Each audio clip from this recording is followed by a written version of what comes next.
What's going on, guys? Today we're talking about Canva. So I wrote an article a couple weeks ago talking about the Canva origin story. I'm fascinated by the company because I use the product every single week, probably. And I've been around marketing and design for a really long time, as have you.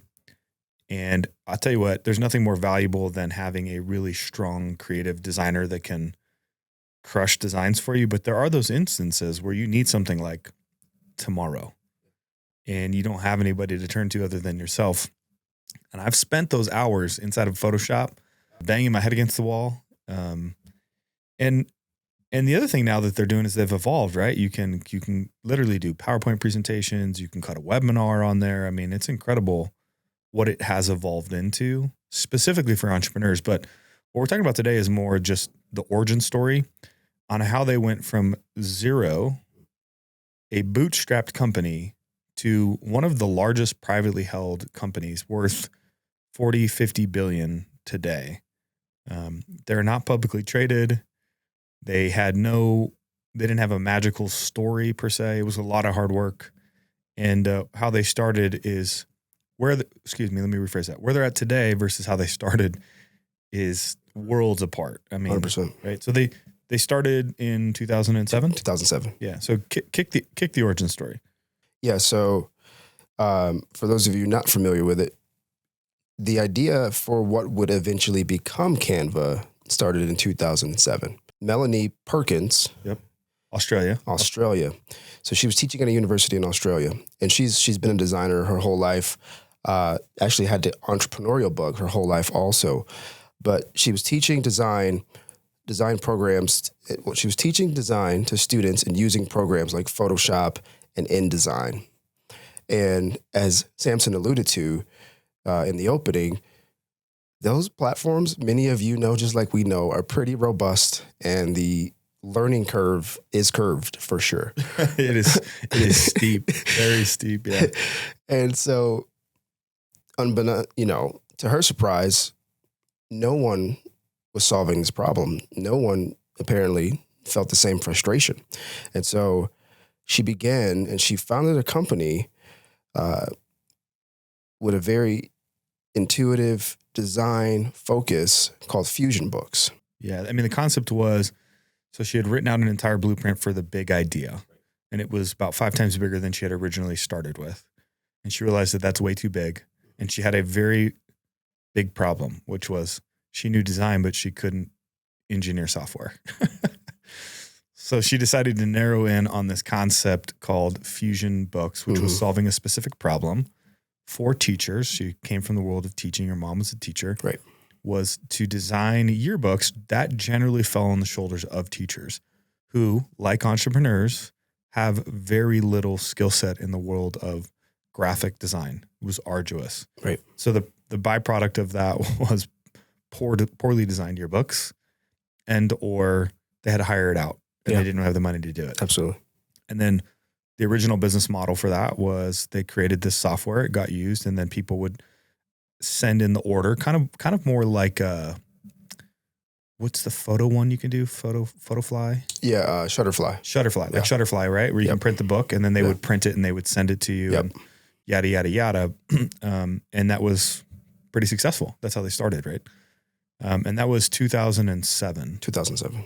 But she could quickly see that yearbooks, technology, design was all kind of going a different direction. Yeah. And that direction was what? To the cloud. To the cloud, which really wasn't even a term back in 2010, right? So we're talking, let's set the premise. They start in 2007, right around the great recession, right? The housing crisis. Right. 2008 hits. They're having some success early days, and she can see this shift. Right. She saw what we would call her big fat pitch, which was a shift in the market. And she was so convinced that this is the direction things were going with the internet, that it had already been around since 1983 and things were going to go that direction, that she had to figure out how to build this software, Canva, right? Yeah. Well, there was this notion of the design publishing industry is broken. Right. And at the time, using platforms like Microsoft Publisher Microsoft publishing platforms. She could see there's no easy to use product, right? You need training. This need for Adobe to kind of be the guy, the big kid on the block that everyone has to get familiar with and operate with. But I think the one piece that's under acknowledged in this journey through Fusion Books is that she could see that everyone wants to design something. Right. So she had this vision of the everyday designer, the person who's not a designer designing, right? And guys like me. Guys like us. Yeah, for sure.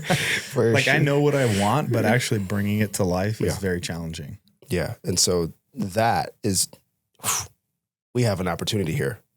Let's jump on this. For those of you who are listening who maybe have we'll call it pioneering, revolutionary type of idea, my biggest piece of advice to you there is it's going to take much, much longer than you think it is. So you're going to have to be very conservative with how you grow and get there, because anytime you're trying to shift an entire market away from how they're used to doing things to something totally different, there's going to be apprehension, right? Because what's the immediate response as a graphic designer who basically has a bit of a moat around you because you know Photoshop, you're very, very good. What is your immediate response to Canva? I literally do not care. My immediate response would be, well, I don't want to use it because if we adopt it, it's going to steal my ability to make money, right? That too. You know what I mean? Yeah, so. It's saying the same thing of like, it has no value in my eyes because it's too negative in the value associated with it is negative. Like, yeah, or they'll say that'll never work or you'll never be. The point being, revolutionizing industries is generally the hardest way to make money, but it can also be the most lucrative. Yeah, for sure. But there's other, let's say Canva is a, $40 billion idea. A $10 million idea can just be, hey, well, I'm going to buy this local business and I'm going to optimize the processes and the systems because it's owned by this boomer who hasn't changed anything for the last 15 years, right? That's more innovation and optimization, right? Not being a revolutionary. And there's a great saying that I love, which is pioneers take the arrows and settlers take the land. So, I don't want to deter you, but I also want to remind you that, the process for a revolutionary startup is very iterative, right? It's going to take a lot of time. Yeah. I think something to note too is like, so Melanie Perkins here and Cliff Obrecht, who was her boyfriend, right? At the time, and now husband and co-founder in both of the operations. I think the thing to note too, when you're thinking about world changing, pioneering, disrupting, is for these guys, they could see the trajectory. Like they could see that many people try to innovate and disrupt and pioneer on their feelings, or I have this idea that is so great, or there's this problem that's so awesome, that's so important that I have to, not so much. Like there is already a proven marketplace. That's the one thing to note is there's already a proven need in the marketplace, or a tangible need in a proven marketplace that, ripe for disruption. That's a different outlook, to some degree. Yeah. A simple way to think about it is the design industry was a bit of a red ocean. Right. Lots of people doing it, dominated by Adobe. There's maybe a few other platforms that were doing exactly what Adobe was, but nobody was thinking about putting it in the cloud and making it simple and easy to use for the everyday person. Right. And so she had a blue ocean strategy 100%. To a red ocean proven market, right? With the total addressable market on, I don't know what that is, what the TAM is on design, but it's clearly billions of dollars. Well, the print industry, if you just took design services, desktop publishing, and the print industry, you're looking at $140 billion industry of those three combined. So, and those are just things that intersect through their product. So, let alone software, or whatever. Like it's. Yeah. Today they have 60 million users. Yeah. Paying somewhere between, call it $20 and $50. So we'll call it $30. Right. And that's where their value comes from, is they have this really sticky recurring revenue. It's so affordable that you would almost be crazy to give it up. Oh, 100%. Because you always need it now. Once you use it and it serves one purpose for you. Yeah.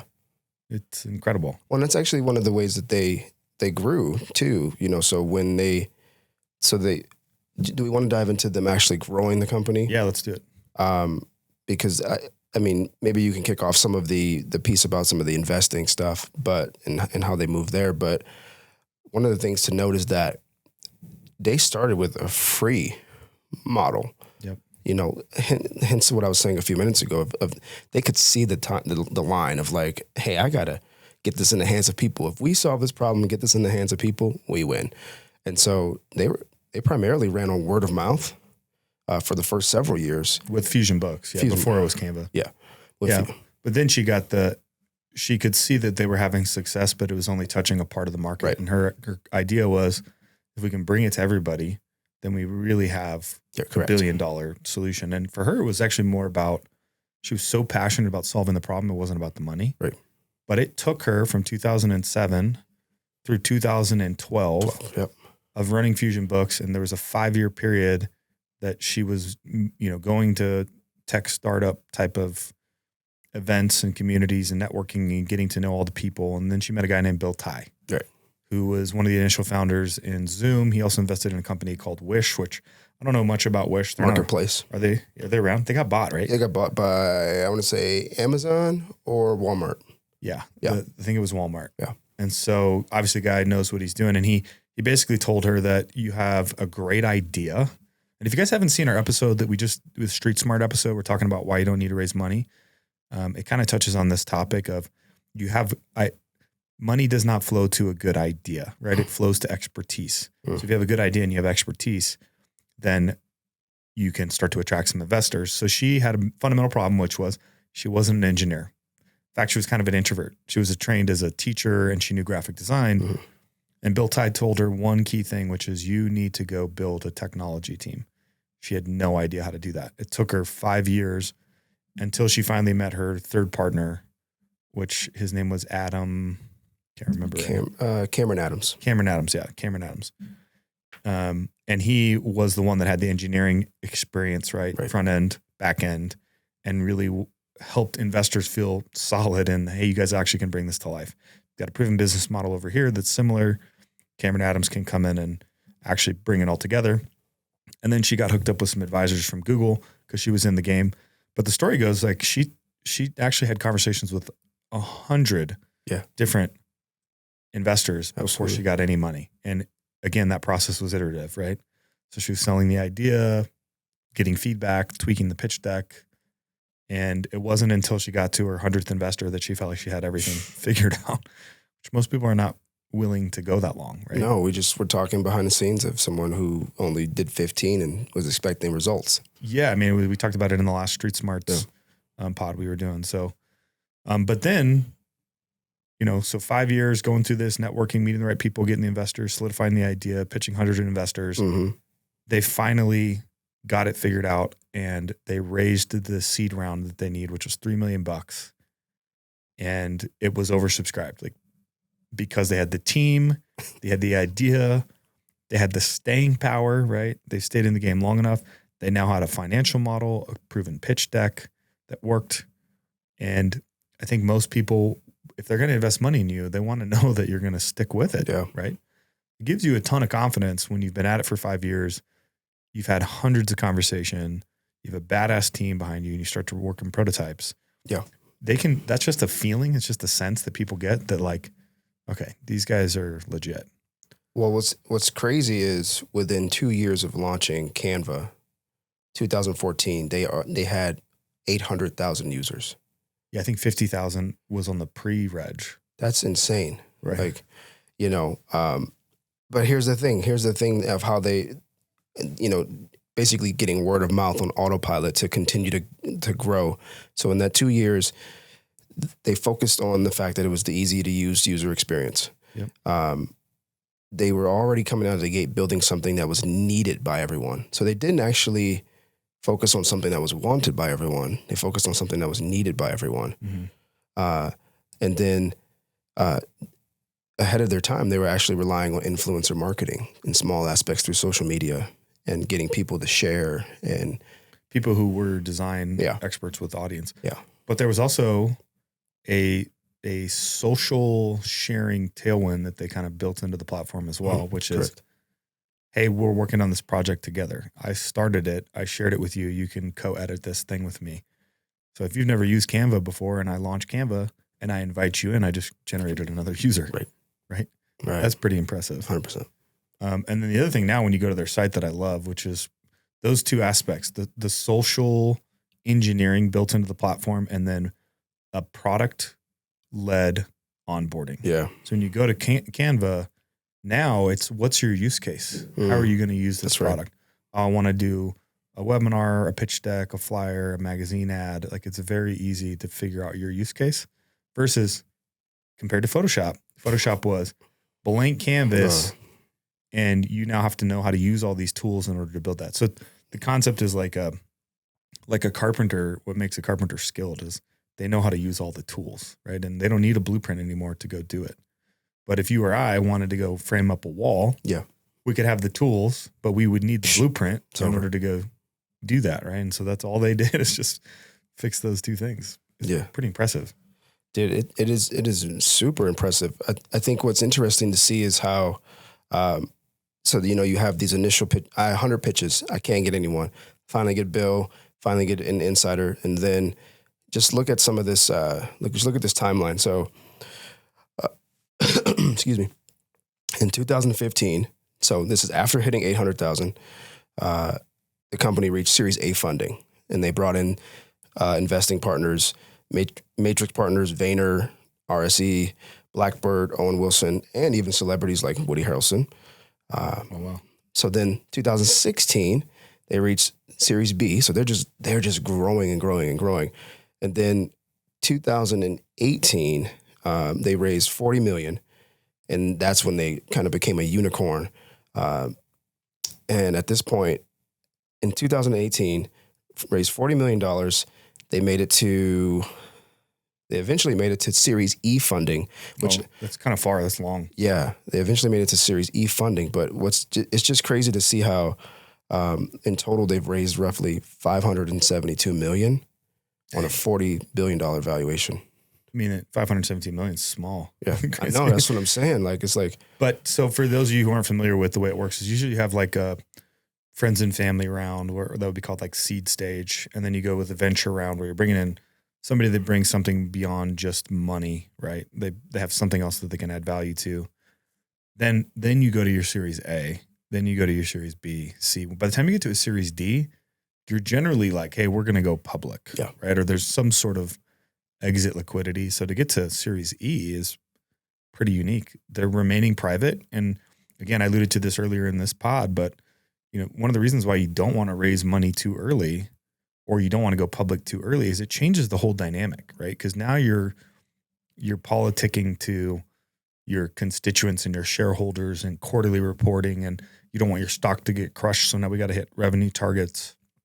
But by not doing that, by not going public, by strategically raising over time, they've been able to control their own destiny to get it to where it is today. So I don't know what the end game is. I could imagine somebody coming in and trying to buy them out, but why would you do that? You know what I mean? It's like you're printing cash. Yeah. I mean, they're worth, you know, I don't know, at this point, probably 20 billion of that. Oh, between the two of them? Between the two of them, yeah. Yeah, some 16, I think. Yeah. So it's like 16 billion, yeah. So I don't know what the exit value is, but I think for Melanie, you know, she's an unlikely CEO, which is what I love about her the most. You know, like she's actually kind of introverted. She's not out there. Her pitching for her was very uncomfortable, right? But she did it anyways because she was more passionate about the idea and the goal. It wasn't just about making money for her. Yeah. So she had incredible staying power, which I think most people who want to make the leap, who think they need to go raise money in order to do that, just need to realize that 98% of the battle is just staying in the game and just being consistent with it. Let's go. What would you say, just knowing the story? I mean, we've been studying it, you know, for the past couple of weeks, prepping for this pod, talking about it today, but what would you say are some of the biggest things that you take away from how they did it? I mean, based on where I am in life right now, my biggest takeaway is to not lose sight of the nature of problems. So, and what I mean by that is the stage I'm in and kind of where we are in business, we're building. And I'm not saying we move past problems, but we're kind of in a spot where we're building around the solution and growing. But I think one of the things is to really that relentless focus on the problem at hand. It's like their North Star, basically. Their vision, yeah. And I really appreciated that in these findings of learning about this company. They haven't shifted from that with their growth. Right. And I think that's a huge takeaway. Yeah. I think clarity of vision is very crucial. Number one, I think that's what I took away from it. 2, it's going to take a lot longer than you think.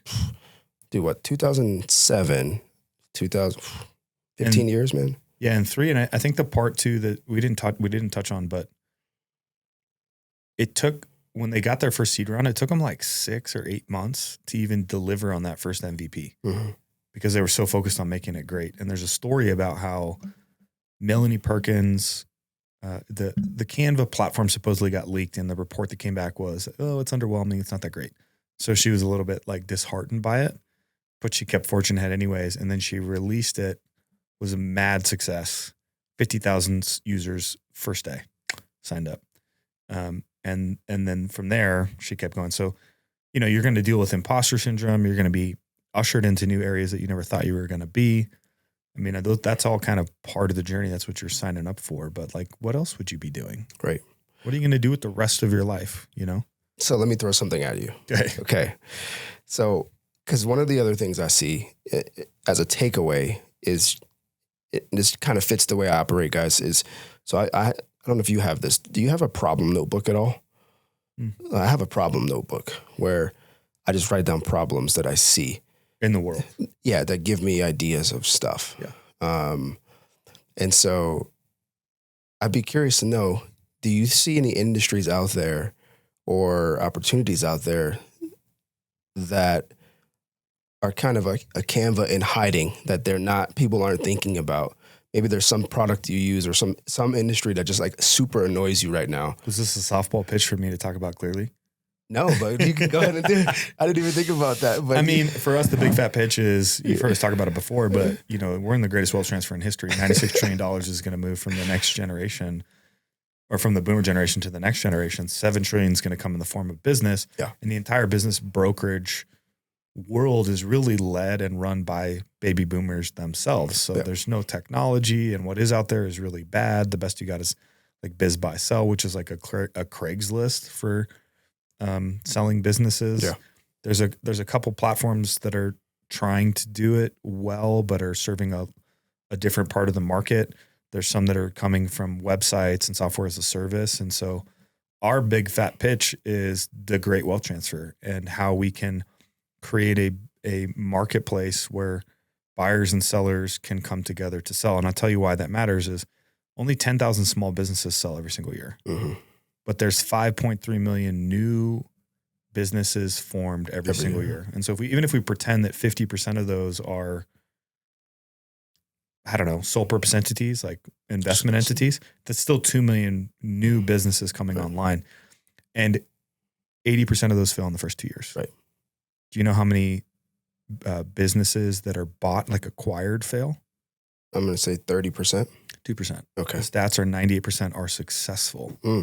So in the world of marketing, we would call that a starving crowd that doesn't know how to buy businesses, and business owners don't know how to sell, because the whole market is kind of controlled by a bunch of what I would call cowboys that are business brokers that aren't very good at marketing. And partially it's not their fault, because there's not an existing marketplace. Like, it would be really hard to buy a house or really hard to buy stocks if there wasn't an exchange or an MLS system, right?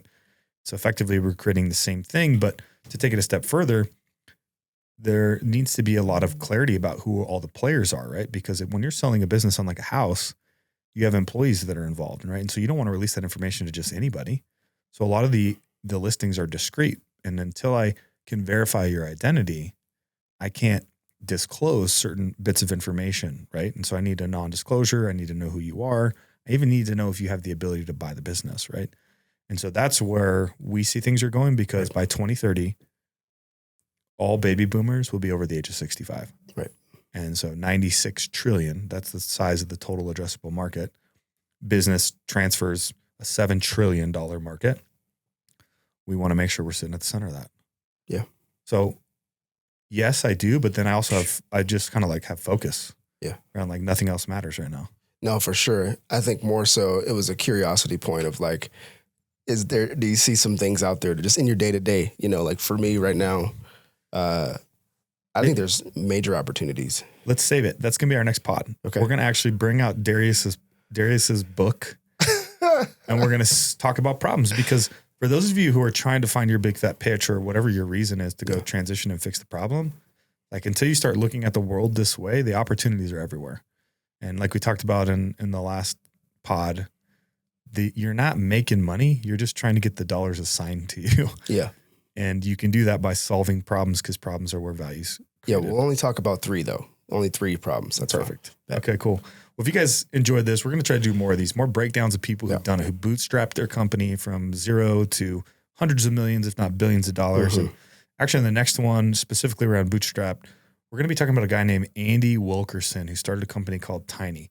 When he was 19 years old in 2006, he started acquiring companies with cash flow from his companies to build a portfolio of companies. He now has 70 companies in his portfolio, and he just took the company public for over $1 billion with a B dollars. Like, subscribe, hit us with a review on the podcast channel. We appreciate you guys. Until next time, peace out. Later.